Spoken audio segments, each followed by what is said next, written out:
விசுவாசத்தை குறித்து போதிக்கலாம் என்று இருக்கிறேன். இது வாழ்க்கையை மாற்றக்கூடிய ஒரு அற்புதமான ஒரு போதனை தொடராக இருக்கும் என்று நம்புகிறேன். ஏனென்றால் விசுவாசம் இல்லாமல் தேவனிடத்திலே ஒன்றையும் பெற முடியாது. குறிப்பாக இந்த வரப்போகிற நாட்களில் விசுவாசத்திலே எப்படி நம்முடைய வாழ்க்கையே மாற்றி அமைப்பது, நம்முடைய உலகத்தையே புது விதத்திலே மாற்றி அமைப்பது, நம்முடைய சூழ்நிலைகளை, நம்முடைய வாழ்க்கையில் இன்றைக்கு நடந்து கொண்டிருக்கிற காரியங்களை மாற்றி தேவன் என்னவா அதை இருக்க விரும்புகிறாரோ அந்த விதத்திலே அதை எப்படி மாற்றுவது, விசுவாசம் எப்படி செயல்படுகிறது என்பதை குறித்தெல்லாம் போதிக்க இருக்கிறேன். எபிரேயர் எழுதின நிருபம் 11ஆம் அதிகாரம் முதல் வசனத்திலிருந்து வாசிக்கிறேன். எபிரேயர் 11 முதலாம் வசனத்திலிருந்து, விசுவாசமானது நம்பப்படுகிறவர்களின் உறுதியும் காணப்படாதவர்களின் நிச்சயமாயிருக்கிறது. அதனாலே முன்னோர்கள் நற்சாட்சி பெற்றார்கள். விசுவாசத்தினாலே நாம் உலகங்கள் தேவனுடைய வார்த்தையினால் உண்டாக்கப்பட்டதென்றும் இவ்விதமாய் காணப்படுகிறவைகள் தோன்றப்படுவைகளினால் உண்டாகவில்லை என்றும் அறிந்திருக்கிறோம். விசுவாசத்தினாலே ஆபேல் காயினுடைய பலியிலும் மேன்மையான பலியை தேவனுக்கு செலுத்தினான். அதனாலே அவன் நீதிமான் என்று சாட்சி பெற்றான். அவனுடைய காணிக்கைகளை குறித்து தேவனே சாட்சி கொடுத்தார். அவன் மரித்தும் இன்னும் பேசுகிறான். விசுவாசத்தினாலே ஏனோக்கு மரணத்தை காணாதபடிக்கு எடுத்துக்கொள்ளப்பட்டான். தேவன் அவனை எடுத்துக்கொண்டபடினால் அவன் காணப்படாமற் போனான். அவன் தேவனுக்கு பிரியமானவன் என்று அவன் எடுத்துக்கொள்ளப்படுவதற்கு முன்னமே சாட்சி பெற்றான். விசுவாசம் இல்லாமல் தேவனுக்கு பிரியமாயிருப்பது கூடாத காரியம். ஏனென்றால் தேவனிடத்தில் சேருகிறவன் அவர் உண்டென்றும் அவர் தம்மை தேடுகிறவர்களுக்கு பலன் அளிக்கிறவர் என்றும் விசுவாசிக்க வேண்டும். விசுவாசம் இல்லாமல் தேவனை பிரியப்படுத்துவது கூடாத காரியம் என்று நாம் இங்கே வாசிக்கிறோம். விசுவாசத்தினால தான் எல்லாம் ஆவிக்குரிய ஜீவித்தில் நடக்கிறது. தேவனிடத்தில் வந்து நம்முடைய ரட்சிப்பை பெறுவது முதற்கொண்டு நம்முடைய வாழ்க்கையை வாழுகிற ஒவ்வொரு நாளும் விசுவாசத்திலே நாம் வாழ வேண்டியதாக இருக்கிறது. ஆகவேதான் வேதவசனம் சொல்லுகிறது, நீதிமான் விசுவாசத்தால் பிழைப்பான். விசுவாசத்தால் பிழைப்பான்னா விசுவாசத்திலே வாழ்வான். அடிக்கடி சொல்லி இருக்கிறேன், எப்படி மீன் தண்ணீருக்குள்ளதான் இருக்க வேண்டும், தண்ணியை விட்டு வெளியே எடுத்த மாத்திரத்திலே அது வாழ முடியாமற் போய் விடுகிறது, மூச்சு விட முடியாமல் போகிறது. அதுபோல நீதிமான் விசுவாசத்திலே வாழும்படியாக உண்டாக்கப்பட்டவன். விசுவாசம் அவனுடைய உயிர் மூச்சை போல இருக்க வேண்டும் என்றுதான் தேவன் அப்படி உண்டாக்கி இருக்கிறார். அது மட்டும் இல்லாமல் விசுவாசத்தை கொண்டு அவன் தனக்கு இருக்கிற சூழ்நிலைகளை எல்லாம் மாற்றி அமைக்க முடியும். விசுவாசம் எப்படி இயங்குகிறது, எப்படி செயல்படுகிறது என்று கற்றுக்கொண்டால் தன்னுடைய சூழ்நிலைகள் எல்லாம் அவன் மாற்றி அமைக்க முடியும். நிறைய பேர் சொல்றதை கேட்டிருப்பீங்க, நான் விசுவாசிச்சேன் நடந்தது, நான் விசுவாசித்தது எனக்கு நடந்தது, விசுவாசம் இருந்தால் நடக்கும். நிறைய பேர் சொல்றாங்க எனக்கு விசுவாசம் தான் குறைவு. ஏன் அப்படி சொல்லுகிறார்கள் சொன்னால் அவர்களுக்கு தெரியும், விசுவாசம் ஒன்று இருந்தால், வேதத்தில் சொல்லி இருக்கிறபடி அப்பேற்பட்ட விசுவாசம் இருந்தால் எப்பேற்பட்ட சூழ்நிலையும் மாற்றி அமைக்க முடியும். இந்த 11ஆம் அதிகாரத்தை நாம் ஆழமாக பார்க்க போறோம். அதில் நிறைய உதாரணங்கள் இருக்கிறது விசுவாசத்துக்கு. ஆபிரகாம், சாராள் மற்றும் மோசே, யோசேப்பு, இப்படின்னு ஏராளமான பேர் அவர்களுடைய சாதனைகள். அவர்கள் விசுவாசத்திலே இந்த சாதாரண மனிதர்கள் என்ன செய்தார்கள், எப்படி தங்களுடைய பிரச்சனைகள் எல்லாம் மேற்கொண்டார்கள், எப்படி ஜெயித்தார்கள், எப்படி வென்றார்கள் என்பதை எல்லாம் நாம் பார்க்க போகிறோம். அவர்கள் எல்லாம் விசுவாசத்திற்கு எடுத்துக்காட்டாக இருக்கிறார்கள். ஆனா இதெல்லாம் பார்க்கறதுக்கு முன்பாக குறிப்பாக பாருங்க, நம்முடைய வாழ்க்கையை எப்படி விசுவாசத்தை கொண்டு மாற்றி அமைக்க முடியும். இன்றைக்கு ஒரு உலகத்தில் வாழ்ந்து கொண்டிருக்கிறோம். ஒருவேளை சிலர் இல்லாமை என்கிற உலகத்தில் வாழ்ந்து கொண்டிருக்கலாம், பற்றாக்குறை என்கிற உலகத்தில் வாழ்ந்து கொண்டிருக்கலாம், சிலர் கடன் பிரச்சனைகள் என்கிற உலகத்தில் வாழ்ந்து கொண்டிருக்கலாம், இன்னும் சிலர் கவலைகள், பாரங்கள் என்கிற உலகத்தில் வாழ்ந்து கொண்டிருக்கலாம், இன்னும் சிலர் பயத்தின் உலகத்திலே வாழ்ந்து கொண்டிருக்கலாம். அவருடைய உலகமே பயத்தின் உலகமாக இருக்கிறது. காலையில் எந்திரிச்சா பயம், தூங்குற வரைக்கும் பயம், தூங்கின பிறகும் அந்த பயம் விட மாட்டேங்குது, தூங்கும் போதும் பயத்துல தான் தூங்கி கொண்டிருக்கிறார்கள். இன்னும் சிலர் வியாதியின் உலகத்திலே வாழ்ந்து கொண்டிருக்கலாம். வியாதி அவர்களை ஆட்கொண்டு, வியாதி தான் அவருடைய உலகமாக இருக்கிறது, பலவீனம் தான் அவருடைய உலகமாக இருக்கிறது. இன்னும் சிலர் தோல்வியிலே வாழ்ந்து கொண்டிருக்கலாம். தோல்வி அவருடைய வாழ்க்கையின் பங்காகிவிட்டது. தோல்வி, வாழ்க்கையில தோல்வி மேல தோல்வி அடைந்து எதை தொட்டாலும் தோல்வி என்கிற நிலையிலே சிலர் இருக்கலாம். இதையெல்லாம் மாற்றி எப்படி வெற்றியில வாழ்வது, எப்படி செழிப்பில வாழ்வது, எப்படி சுகத்திலே வாழ்வது, எப்படி பயத்தையும் கவலைகளையும் போக்கி எப்படி விசுவாச வீரனாக வாழ்வது என்பதை குறித்து தான் நீங்க போதிக்க போகிறோம். அதற்கு முதல்ல 2 காரியங்களை நாம் தெளிவாக நாம் புரிந்து கொள்ள வேண்டும். அந்த 2 காரியங்களை சரியா தெளிவாக புரிந்து கொள்ளவில்லை என்றால், அல்லது இந்த 2 காரியத்தை குறித்து நாம் சரியான விதத்தில் சிந்திக்கவில்லை என்றால், நான் சொல்லுகிற இந்த போதனைகள், நான் போதிக்க போகிற இந்த காரியங்கள் கொஞ்சம் கூட பிரயோஜனமா இருக்காது. ஆனால் இந்த 2 காரியத்தை புரிந்து கொண்டால் நான் போதிக்க போகிற போதனைகள் எல்லாம் மிகவும் பிரயோஜனமா இருக்க போகிறது. முதலாவது காரியம் என்னவென்றால், நாம் இன்றைக்கு இருக்கிற நிலை, நம்முடைய வாழ்க்கை இன்றைக்கு இருக்கிற நிலை, இன்னைக்கு நாம் எப்படி இருக்கிறோம் என்கிறது, நம்முடைய வாழ்க்கை நிலை முற்றிலும் நம்முடைய பொறுப்பு. You are responsible for the condition of your life today. இன்றைக்கு நீங்கள் உங்களுடைய வாழ்க்கை இருக்கிற நிலைக்கு நீங்கள் தான் முற்றிலும் பொறுப்பு என்கிறதை நாம் அறிந்து கொள்ள வேண்டும். மனிதர்களாகிய நாம் எப்போதும் பொறுப்பை மற்றவர்கள் மீது வைக்க பார்க்கிறோம். நாம் ஏன் எப்படி இருக்கிறோன்றதுக்கு 1008 காரணங்களை சொல்லுகிறோம். சிலர் சொல்லுகிறார்கள், ஐயா என்னுடைய பெற்றோருடைய தப்பு எல்லாம்.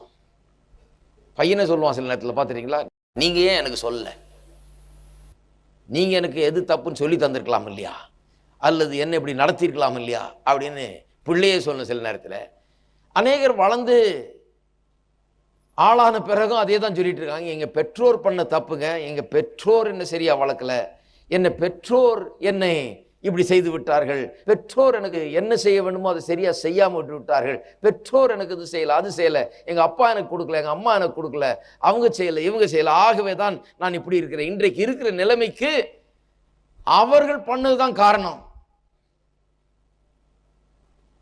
சில நேரத்தில் அப்படிப்பட்ட சூழ்நிலைகள் இருக்குது. சில குடும்பங்களில் பாருங்க, ஒருவேளை அந்த குடும்பம் உடைந்து போய் கிடக்கலாம், கணவன் மனைவி பிரிஞ்சு அந்த மாதிரி குடும்பங்களில் குழந்தைகள் வளர்ந்திருக்கலாம், அல்லது மற்ற விதமான சூழ்நிலை, இல்லாமை வறுமை போன்ற சூழ்நிலையில் இருக்கலாம், அல்லது வியாதி போன்ற சூழ்நிலையில் இருந்திருக்கலாம். ஆகவே வாழ்நாள் முழுக்க அவங்க என்ன சொல்றாங்க, அதனால தான் நான் அப்படி இருக்கிறேன், அந்த சூழ்நிலையினால தான் எங்க அப்பா சரியில்லை, எங்க அம்மா சரியில்லை, அல்லது எங்க குடும்பம் சரியில்லை, ஆகவே தான் நான் இப்படி இருக்கிறேன்னு சொல்லி அவங்க மற்றவர்களை தான் குறை சொல்லி கொண்டிருக்கிறார்கள். அல்லது இன்னும் சிலர் என்ன பண்றாங்க, தங்களுடைய சோசியோ எக்கனாமிக் ஸ்டேட்டஸ், அதாவது தங்களுடைய பொருளாதார நிலை, சமுதாயத்தில் தங்களுக்கு இருக்கிற இந்த பொருளாதார நிலையும் அந்தஸ்தும் அதுல தான் பிரச்சனை என்று சொல்லி அவர்கள் என்ன சொல்றாங்க, நான் பிறக்கும் போது ஏழையா பிறந்தேன், இப்படிப்பட்ட வாய்ப்புலாம் எனக்கு இல்லை, ஒரு சின்ன கிராமத்துல ஏழையாக ரொம்ப தூரமா ஒரு சின்ன ஒரு இடத்துல பிறந்தேன், எனக்கு இதெல்லாம் தெரியாது, ஆகவே நான் என் வாழ்க்கையே இப்படி இருக்குது ஏனென்று சொன்னால் அப்படிப்பட்ட ஒரு சூழ்நிலையில் நான் பிறந்தேன்னு சொல்லுகிறாள். சிலர் தங்களுடைய கல்ச்சுரல் பேக்ரவுண்ட் சொல்றாங்க. இந்த கல்ச்சுரல் பேக்ரவுண்ட் சொன்னா தங்களுடைய கலாச்சார பின்னணி, இதுல இனம் வந்துருது, ஜாதி வந்துருது, எல்லாம் வந்துருது பாருங்க. அவங்க என்ன சொல்றாங்க, நான் இந்த இனத்துல, இந்த அமெரிக்கா போன்ற நாடுகள்லாம் சொல்றாங்க பாருங்க, நான் நீக்ரோ இனத்துல பிறந்தேன், ஆகவே என்னுடைய வாழ்க்கை சரியா நான் மேல வர முடியல, என்னை அப்படியே கீழே அமைக்க வச்சிருந்தாங்களாக்குன்னு சிலர் சொல்றாங்க.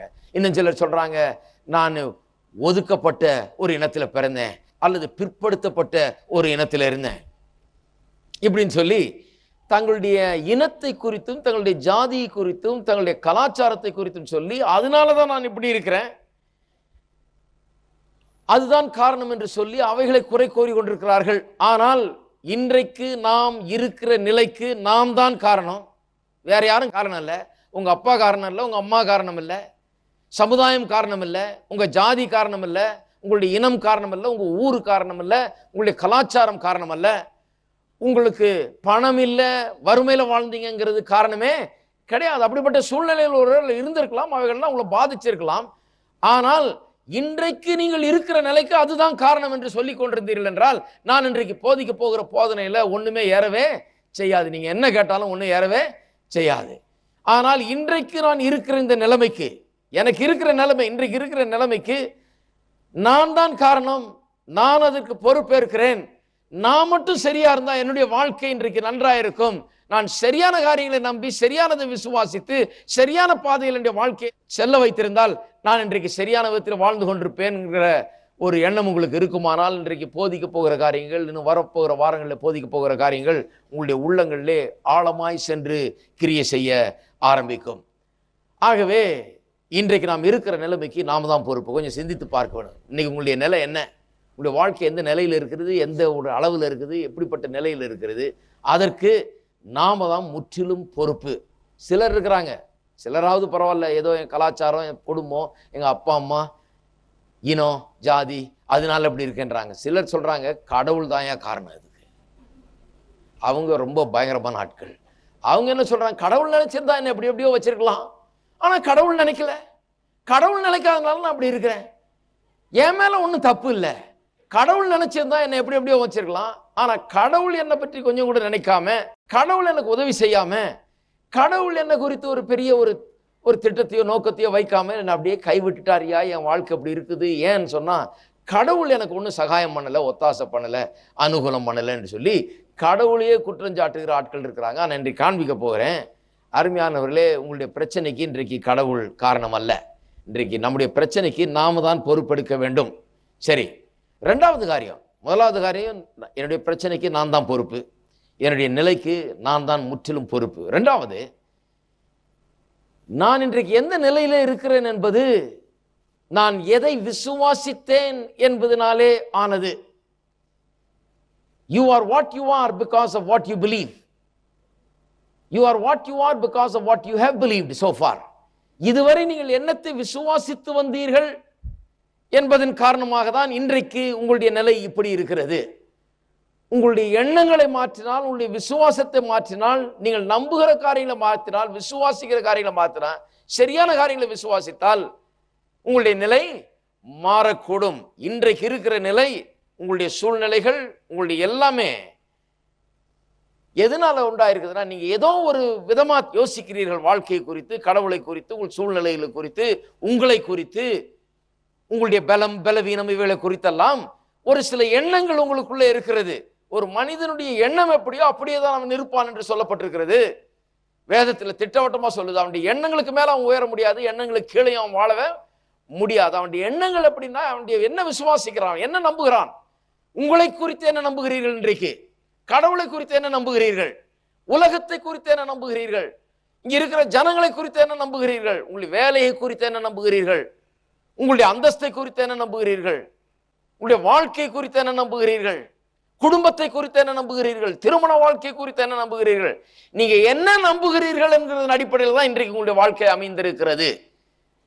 இன்றைக்கு ஒருவேளை வாழ்க்கை சரியில்லைன்னா, வாழ்க்கை சில ரீதியில சில விதத்துல சரியில்லைன்னு சொன்னா, ஒருவேளை திருமண வாழ்க்கை சந்தோஷகரமானதாக, மகிழ்ச்சி உள்ளதாக, நிறைவு உள்ளதாக இல்லை என்றால், பிரச்சனையா இருக்குதுன்னு சொன்னா, திருமணத்தை குறித்து ஏதோ சில தவறான கருத்துக்களை நாம் உள்ள வைத்துக் கொண்டு அதை நம்பிக்கொண்டு வாழ்ந்து கொண்டிருக்கிறோம்.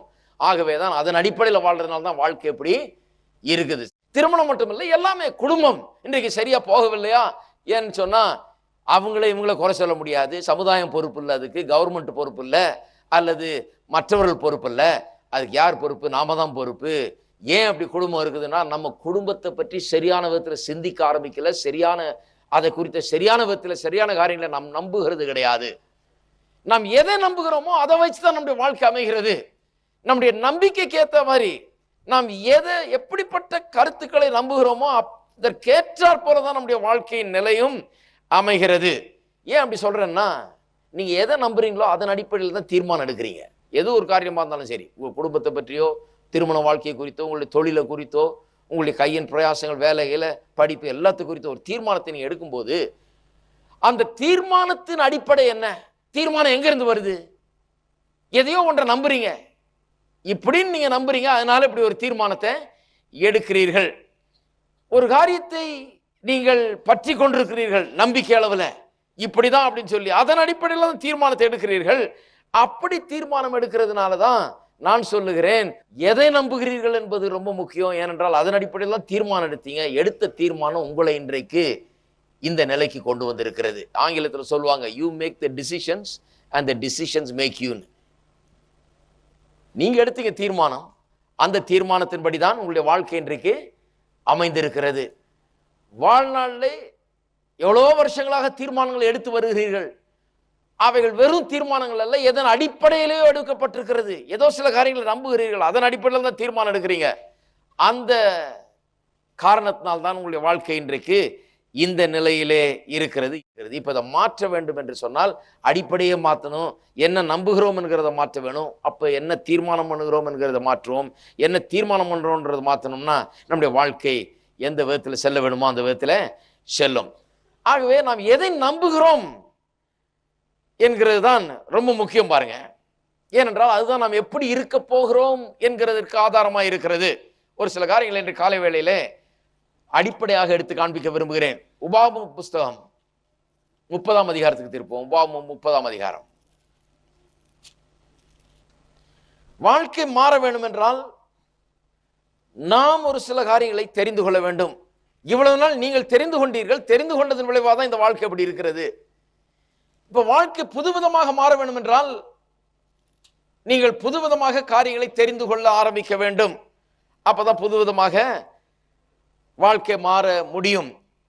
சில சொல்றாங்க, இல்லையா கடவுள் என்ன நினைச்சாரோ அதுதான் நடக்குது. கடவுள் என்ன நினைச்சாரோ அதுதான் நடக்குதுன்னு சொன்னா இந்நேரம் வெறும் நல்ல காரியம் தான் இன்றைக்கு நடந்து கொண்டே இருக்கும். ஏன்னா கடவுள் என்ன நினைக்கிறாரு? வெறும் நல்லது தான் நினைச்சிட்டு இருக்கிறாரு. கடவுள் நினைச்சதுதான் நடக்குதுன்னு சொல்லாதீங்க. கடவுள் நினைச்சது நடந்தா இன்னைக்கு எல்லா குடும்பமும் தலைக்கும், எல்லா வியாபாரமும் தலைக்கும், கையின் பிரயாசங்கள் எல்லாம் வெற்றி பெறும். உங்களுடைய வாழ்க்கையே அற்புதமானதா இருக்கும். கடவுள் நினைத்தது உங்களுடைய வாழ்க்கையில் நடந்தால். கடவுள் நினைச்சதை எப்படி உங்களுடைய வாழ்க்கையில நடக்க வைக்கிறது என்பதை குறித்து தான் போதிக்க போறேன். விசுவாசத்தினாலே கடவுள் என்ன சொல்லி இருக்கிறார், உங்களுடைய வாழ்க்கையை குறித்து என்ன சொல்லி இருக்கிறார், குடும்பத்தை குறித்து என்ன சொல்லி இருக்கிறார், தொழிலை குறித்து என்ன சொல்லி இருக்கிறார், பணத்தை குறித்து என்ன சொல்லி இருக்கிறார், சுகத்தை குறித்து என்ன சொல்லி இருக்கிறார், இதெல்லாம் குறித்து போதித்து எப்படி கடவுள் சொல்லி இருக்கிற விதத்தில் உங்களுடைய வாழ்க்கை அமைய முடியும் என்று எடுத்து காண்பிக்க போகிறேன். ஆனால் கடவுள் நினைச்சதுதான் நடந்துகிட்டு இருக்குன்னு நினைக்க கூடாது. நான் சொல்லுகிறேன், நீங்கள் நினைத்தது தான் நடந்து கொண்டிருக்கிறது. ஹலோ, என்னையா வம்பா இருக்குன்றீங்க? வந்தா கழுத்தை பிடிக்கிற மாதிரி பேசுறீங்க. நாம நினைத்தது தான் நடந்து கொண்டிருக்கு. நீங்க என்ன நினைச்சீங்களோ அதான் நடந்து கொண்டிருக்குது. நாளைக்கு என்ன நடக்க போகிறது, நீங்க இன்னைக்கு என்ன நினைக்கிறீங்களோ அதுதான் நாளைக்கு நடக்க போகிறது. காண்பிக்கிறேன். 30ஆம் அதிகாரம் உபாகமம் 19ஆம் வசனம். நான் ஜீவனையும் மரணத்தையும் ஆசீர்வாதத்தையும் சாபத்தையும் உனக்கு முன் வைத்தேன் என்று உங்கள் மேல் வானத்தையும் பூமியும் என்று சாட்சி வைக்கிறேன். கர்த்தர் சொல்றாரு, எதை வச்சிருக்காரா நமக்கு முன்னால? ஜீவனையும் மரணத்தையும் நமக்கு முன்னால வச்சிருக்கிறார். நமக்கு இப்ப சாய்ஸ் இருக்குது. ஜீவனை தெரிந்து கொள்ளலாம் அல்லது மரணத்தை தெரிந்து கொள்ளலாம். அதனால தான் சொல்றேன், கடவுள் நினைச்சது நடக்கல. கடவுள் என்ன சொல்றாரு? ரெண்டு காரியம் உனக்கு முன்னால இருக்கிறது. ஜீவனும் மரணமும் ரெண்டும் வைக்கப்பட்டிருக்கிறது. ரெண்டும் உனக்கு முன்னால இருக்கிறது.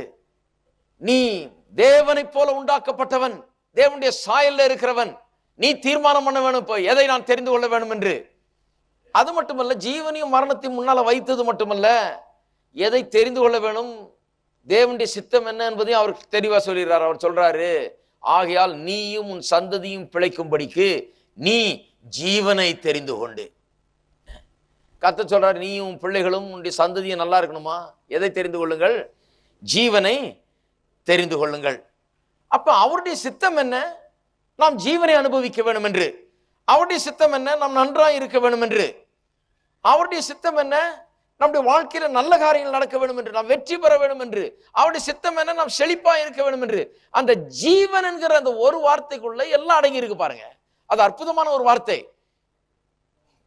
யோவான் எழுதின சுவிசேஷம் 3:16 வாசிக்கிறோம். எல்லாருக்கும் தெரிஞ்ச வசனம்.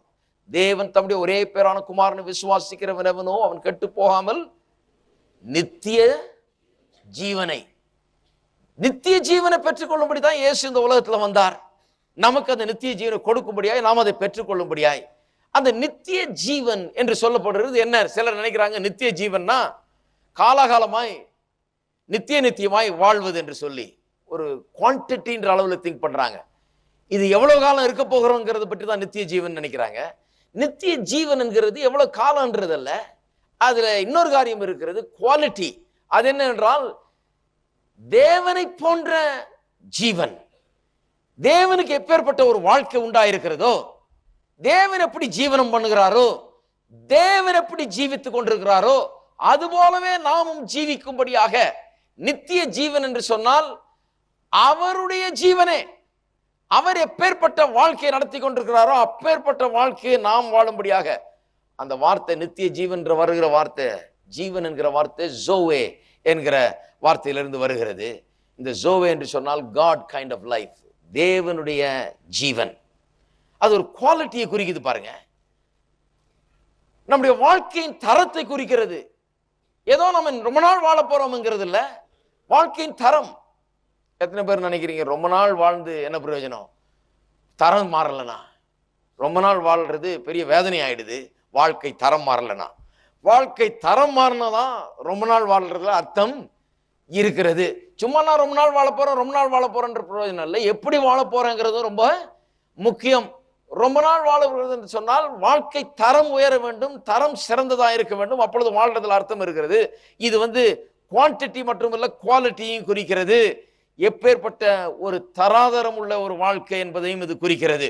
அப்ப நித்திய ஜீவனை நாம் பெற வேண்டும். தேவனுக்கு எப்பேற்பட்ட ஜீவனம் உண்டாயிருக்கிறதோ, அவர் எப்படி ஜீவிக்கிறாரோ அதுபோல நாம் ஜீவிக்க வேண்டும் என்று சொல்லிதான் நித்திய ஜீவன் நமக்கு கொடுக்கப்பட்டிருக்கிறது. ஆனா சிலர் நினைக்கிறாங்க நடக்கிற எல்லாமே தேவனுடைய சித்தம் தான். அவர் என்ன சொல்றாங்க? வியாதி வந்தா தேவனுடைய சித்தம், ஆக்சிடென்ட் ஆனா அதுவும் தேவனுடைய சித்தம், கை உடைஞ்சா தேவனுடைய சித்தம், கால் உடைஞ்சாலும் தேவனுடைய சித்தம், என்ன நடந்தாலும் தேவனுடைய சித்தம், செத்தாலும் தேவனுடைய சித்தம், வாழ்ந்தாலும் தேவனுடைய சித்தம், வியாபாரத்துல நல்லா போனா தேவனுடைய சித்தம், அது நல்லா போலனாலும் தேவனுடைய சித்தம், எல்லாமே தேவனுடைய சித்தம் என்று சொல்லுகிறாங்க. எல்லாம் தேவனுடைய சித்தம் அல்ல. ஜீவன் மரணம் என்று ரெண்டு காரியங்கள் இருக்கிறது. அதுல எது தேவனுடைய சித்தம்?